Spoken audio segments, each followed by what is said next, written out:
E se le floci è male, davvero ingualibile, ingualibile.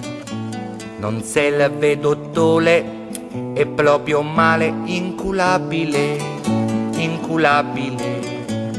L'unico che può culare questo grande, grande male sicuramente è soltanto il culato, il prete, il sacerdote della parrocchia, il parroco,